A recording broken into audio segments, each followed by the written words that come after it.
యోగ వాసిష్టం కథల్లో ఈరోజు అర్జునుడికి పుండరీకాక్షుడైనటువంటి భగవానుడు బోధించేటువంటి అనాసక్తి యోగాన్ని వశిష్ఠుల వారు రాముల వారికి చెప్తున్నారు. అది విందాం.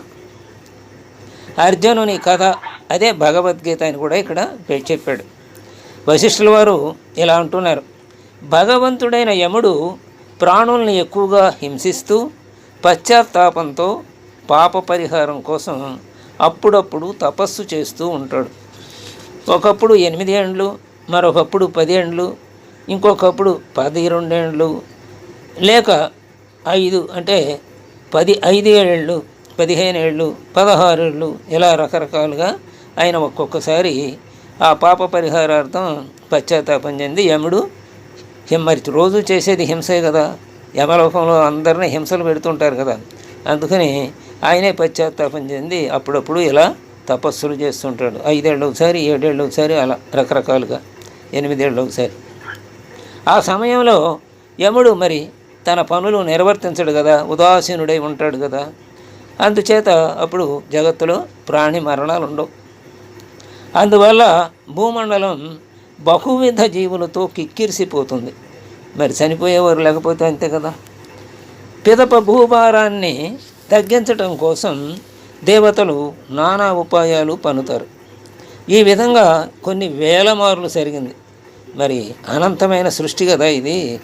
అందుకనే ఈ సృష్టిలో అనేక మహాయుగాలు గడిచిపోయినాయి, అలాగే అనేక కల్పాలు గడిచిపోయినాయి. ఇప్పుడు జరుగుతున్నది వయస్సుత మనవంతరం, ద్వితీయ పరార్థం. అంటే బ్రహ్మకి ఇప్పటికి 50 సంవత్సరాలు గడిచిపోయినాయి. 51వ సంవత్సరంలో మొదటి రోజులో ఉన్నాం.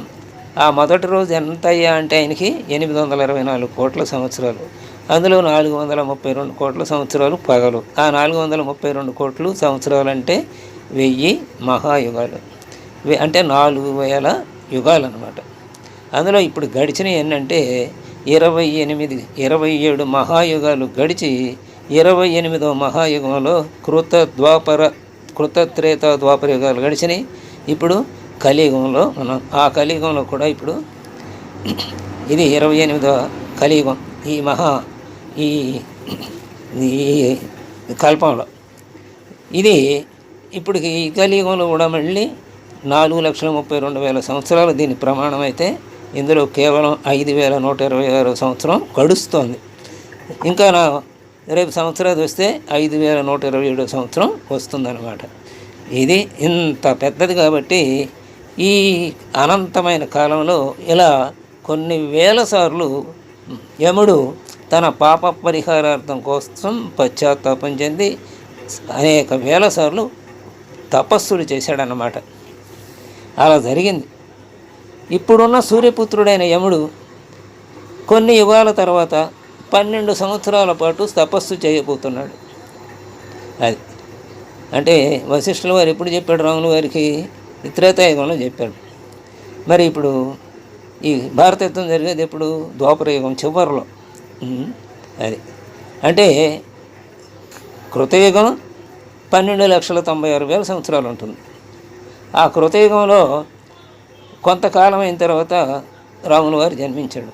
ఇది త్రేతాయుగంలో కొంతకాలం అయిన తర్వాత జన్మించాడు. అందులో కొన్ని లక్షల సంవత్సరాలు అయ్యి ఉంటాయి. తర్వాత ద్వాపరయుగంలో 8,64,000 సంవత్సరాలు ఉన్నది కదా, అందులో చివరిలోనే ఈ భారత యుద్ధం జరిగింది. అది అవగానే మళ్ళీ కలియుగం ప్రవేశించింది కదా, అందుకని 8,64,000 సంవత్సరాల్లో 8,59,000 సంవత్సరాల తర్వాత జరిగిందనమాట ఈ యుద్ధం. అప్పుడు సూర్యపుత్రుడైనటువంటి యముడు, అంటే ఈ కల్పంలో ఈ మహన్వంతరంలో సూర్యపుత్రుడుగా యముడు ఉన్నాడు. మరి ఇంకొక మన్వంతరంలో ఎవరి పుత్రుడుగా యముడు ఉన్నాడో మనకు తెలియదు. ఇలా ఈ సూర్యపుత్రుడు 12 సంవత్సరాల పాటు తపస్సు చేయబోతున్నాడు. అంటే జరగబోయే చెప్పారు కదా వశిష్ఠుల వారు. అప్పుడు భూభారం పెరుగుతుంది ఆయన తపస్సు వలన, ఎవరు మరణాలు ఉండవు కాబట్టి. అప్పుడు శ్రీహరి 2 రూపాలతో అవతరిస్తాడు. అందులో ఒకటి వాసుదేవుడని, మరొకటి పాండుపుత్రుడైన అర్జునుడని ప్రసిద్ధి పొందుతాయి. ఈ 2 కూడా వాసుదేవుని యొక్క అవతారాలే. శ్రీహరి రూపాలి రెండు కూడా. అర్జునుడు హరి యొక్క స్వరూపమే, వాసుదేవుడు హరి యొక్క స్వరూపమే, ఈ రెండు అవతారాలు ఆయనయే. పాండవులలో జ్యేష్ఠుడైన యుధిష్ఠిరుడు అతని పెదతండ్రి కుమారుడైన దుర్యోధనుడు విరోధం పొందుతారు. వారు పరస్పరం జయించటం కోసం 18 అక్షౌహిణుల సైన్యాన్ని కూర్చుకుంటారు ఇద్దరు కలిసి. పాండవులు 7 అక్షౌహిణుల సైన్యాన్ని, అలాగే కౌరవులు 11 అక్షౌహిణుల సైన్యాన్ని కూర్చుకుంటారు. ఆ యుద్ధ సమయంలో ఇరువైపులా ఉన్న బంధువుల్ని చూచి అర్జునుడు విషాదాన్ని పొందుతాడు. అయ్యో, నా పెదనాన్న ఉన్నారు, నా సోదరులు ఉన్నారు, నా గురువు గారులు ఉన్నారు, నా మేనమామ ఉన్నారు, ఇంతమంది అందరూ దగ్గర వెళ్ళాను అని విషాదం వస్తుంది. యుద్ధాన్ని అందుకని యుద్ధం జరుగుతుంది. ఆ యుద్ధాన్ని వాళ్ళందరూ నా వాళ్ళే అనుకుని విషాదాన్ని, మోహాన్ని పొందుతాడు. యుద్ధాన్ని బదిలిపోవాలనుకుంటాడు అర్జునుడు. అప్పుడు కృష్ణనామక దేహధారి అయిన భగవంతుడు జ్ఞానబోధ చేసి అర్జునుడి అజ్ఞానాన్ని తొలగించబోతున్నాడు. అది ఆ బోధ నీకు చెప్తున్నానయ్యా, ఇప్పుడు విను అని చెప్పటం ప్రారంభించారు వశిష్ఠుల వారు రాముల వారికి.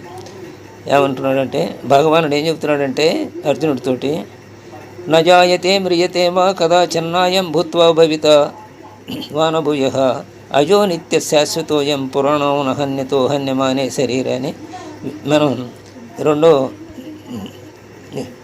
అధ్యాయంలో మనం ఇది చెప్పుకుంటాం. ఈ 2వ అధ్యాయంలో అంటే ఆత్మ యొక్క స్వరూపాన్ని 18 శ్లోకాల్లో వివరించి చెప్పారు. అందులో ఇదొకటి, ఆత్మ పుట్టదు, గిట్టదు, ఒకప్పుడు ఉండి ఆపై ఉండదు అన్న మాట లేదు, ఎప్పుడూ ఉంటుందన్నమాట. పుట్టదు గిట్టదంటే ఎప్పుడు ఉంటుంది. అది నిత్యము, శాశ్వతము, పురాతనము. నశించే శరీరంలో అది నశించకుండా ఉంటుంది. ఈ ఆత్మ చంపుతున్నది అని కానీ చంపబడుతున్నది అని కానీ అనుకునే వారిద్దరూ ఆత్మతత్వం తెలియని వారే.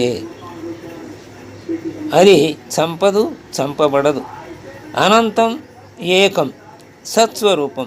ఆకాశం కంటే సూక్ష్మమైన ఈ ఆత్మని ఎవరు ఎలాగూ నాశనం చేయలేరు. అది అంటే సర్వకాల సర్వావస్థల యందు ఒకే రకంగా ఉంటుంది. అది అందుకే అచ్ఛేద్యో యమదాహ్యో యమక్లేద్యో శోషయోచ నిత్య సర్వగత స్థానం రచలోయం సనాతనమని. అలాగే అర్జున, నేను హంతని అంటే చంపేవాడిని అనే అభిమానాన్ని వదిలేసుకో. శాశ్వతము, జరామరణాలు లేనిది అయిన ఆత్మ నీవు. అంటే నీవి దేహానివి కాదు, జనన మరణాలు లేని ఆత్మయే నీవు.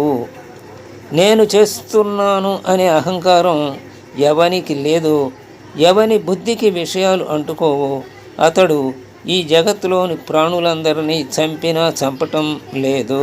అంటే చంపినా చంపనట్లే. ఎలాంటి వాడు చంపినా చంపనట్లు అంటే మళ్ళీ ఒకసారి వెనక్కి వెళదాం.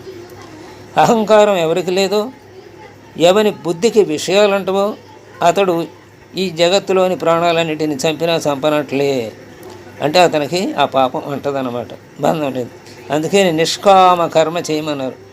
ఎన్నో జీవులను మనం మన నిత్య జీవితంలో పంచమహాపాపాలు చేస్తూ ఉంటాం. ఆ పంచమహాపాపాలు ఏమిటంటే పంచసోన మహాపాపాలు: విసరటం, ఊడ్చటం, దంచటం, వంట చేయటం, అలా ఇవన్నిటిలో మనం ఎన్నో సూక్ష్మజీవులు నశించిపోతుంటాయి కదా. అవి అప్పుడు కూడా అవన్నీ మనం చేస్తున్నాం అనుకోకుండా పరమాత్మార్పణ బుద్ధితో కనుక చేస్తే అటు చావుకి కారణం మనం అవ్వమన్నమాట. అంటే మనకి ఏ ఫలం అంటదు ఆ పాప ఫలం. అతనికి బంధం లేదు. ఇలా భావించి చేసేవాడికి పాపాలు అంటావు, అందుకని బంధం ఉండదు. ఆత్మని ఆవరించి ఉన్న గుణాలే కర్మలు చేయిస్తున్నాయి. ఆత్మ చేయట్లా, ఆత్మని ఆవరించిన గుణాలు చేస్తున్నాయి. అహంకారం చేత విమూఢుడైన వాడు మాత్రమే నేను కర్తను అని భావిస్తున్నాడు. అది నేనే చేస్తున్నాననే భావం ఎవరికి ఉంటుంది? మూఢుడికి ఉంటుంది. అప్పుడే ఆ మూఢుడికే కర్తవ్య భావన, నేను చేస్తున్నాను అహంకర్తృత్వం వహిస్తాడు. అందుకనే పాప పుణ్య ఫలాలు అనుభవిస్తాడు. కాబట్టి ఆత్మని ఆవరించి గుణాలే కర్మలు చేస్తున్నాయి. అహంకారం చేత విమూఢుడైన వాడు మాత్రమే నేను కర్తను అని భావిస్తున్నాడు.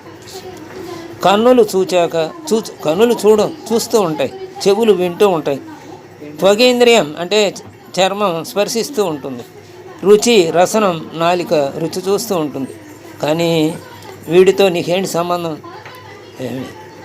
మహాత్ములు అందుకనే తత్వవిత్తు మహాబాహో గుణకర్మ విభాగయో గుణాగుణేషు వర్తంత ఇతి మత్వా న సజ్జతే అని 3వ అధ్యాయంలో ఒక శ్లోకం ఉంది.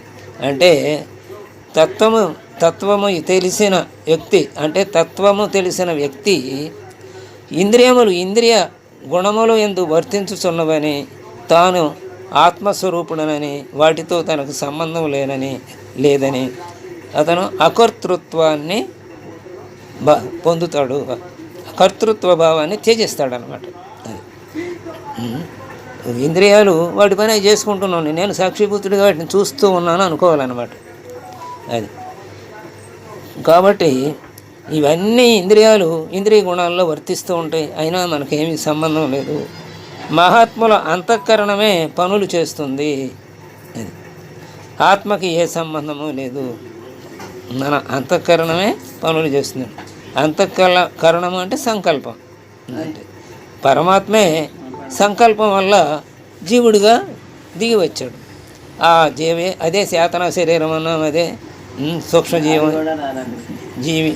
సూక్ష్మ శరీరం అన్నాం, అదే ఈ పనులన్నిటికీ కారణం అన్నమాట. ఆత్మకి ఏ సంబంధము లేదు. కనుక స్వధర్మం అనే యుద్ధాన్ని ఆచరించి ధర్మ విజయాన్ని పొందు. స్వధర్మే నిధనం సేయ పరధర్మో భయావహ అని అందులోనే భగవద్గీతలో నీ ధర్మాన్ని నువ్వు నిర్వర్తించు, అది మంచిదా చెడ్డదా అని కూడా నువ్వు విచారించక్కర్లా, నీ ధర్మాన్ని నువ్వు చెయ్యి. పరధర్మమే భయంతో కూడినటువంటిది అని చెప్పారు. కాబట్టి నీ ధర్మాన్ని నీ స్వధర్మాన్ని నువ్వు చెయ్యి. నీ స్వధర్మం ఏంటి? క్షత్రియుడు కాబట్టి యుద్ధం చేసి అధర్మాన్ని నువ్వు నిర్మూలించాలి, ధర్మ విజయాన్ని పొందాలి. కాబట్టి అమృతుడివి కా, నీవు ఆత్మస్వరూపుడివే, అమృతుడివి కా, నీవు మృతుడివి కాదు అని బోధిస్తున్నాడు. ఇంకా ఓ ధనంజయ, నీవు బ్రహ్మపూర్ణమైన బుద్ధితో ఆసక్తిని వీడి యోగంలో ఉండి కర్మలని ఆచరించు. యోగంలో ఉండంటే ఎప్పుడూ పరమాత్మ భావనతో మనస్సును నింపుకొని అప్పుడు నువ్వు పనులు చేస్తే ఆ పనుల యొక్క ఫలం నీకేమీ అంటదు. అట్లా యోగంలో ఉండి అంటే నీ మనస్సుని ఆత్మయందు లగ్నం చేసి నీ కర్తవ్యాన్ని నిర్వర్తించు అని చెప్పాడు. అప్పుడు నీవు బద్ధుడివి కావు, నీకు ఇక ఏ బంధాలు ఉండవు, ఆ పాప ఫలాలు నీకు అంటవు, అంటే ముక్తుడవే, బద్ధుడవు కాదు అని చెప్తున్నాడు.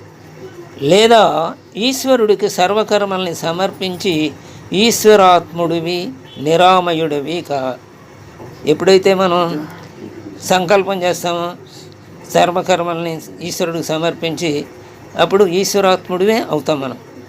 అలా నిరామయుడివి కా, ఏ ఆలోచన లేనటువంటి వాడివి కా, అంటే నీ సొంత ఆలోచన ఏమీ లేనటువంటి వాడివి కావాలి. ఈశ్వరుడు సర్వభూతాలలో ఉన్నాడు, ఈశ్వర సర్వభూతానం అని నీవు కనుక గ్రహిస్తే, అన్నిటిల్లోనూ ఈశ్వరుడే ఉన్నాడనే భావాన్ని నీవు గ్రహించగలిగితే అప్పుడు నీవు భూమికే అలంకారం అవుతావు. కాదంటే సంకల్పాలన్నిటినీ సంపూర్ణంగా వదిలి శాంత చిత్తుడివి, మననశీలుడివి, సమదర్శివి కా. అందువల్ల కూడా నీవు ముక్తిని పొందగలవు. కాబట్టి సంకల్పాలన్నీ వదిలేసాయి. సంకల్పాలన్నీ వదిలేస్తే శాంతంగా ఉంటుంది చిత్తం. అప్పుడు మననం చేయి, అంటే పరమాత్మ యందు మనస్సును లగ్నం చేసి మననశీలుడివి కా. అప్పుడు సమదర్శివి అవుతావు, సమదర్శివి కూడా అవుతావు. సమదర్శి కావాలి, నీవు సమదర్శి అవుతావు. కాబట్టి అప్పుడు కూడా నీవు ముక్తిని పొందుతావు. రెండే, నీ ధర్మాన్ని నువ్వు నిర్వర్తించు, భగవదర్పణ బుద్ధితో నీవు కర్మలని చెయ్యి అని చెప్పాడు. అప్పుడు అర్జునుడు అంటున్నాడు, భగవంతుడా, సంఘ త్యాగం, బ్రహ్మార్పణం, ఈశ్వరార్పణం, సన్యాసం, జ్ఞానం, యోగం వీటి తేడాలు ఏమిటి ప్రభు, ఈ విషయాలని చెప్పు అని అడిగాడు. మళ్ళీ ఆ విషయాలని రేపు తెలుసుకుందాం. స్వస్తి.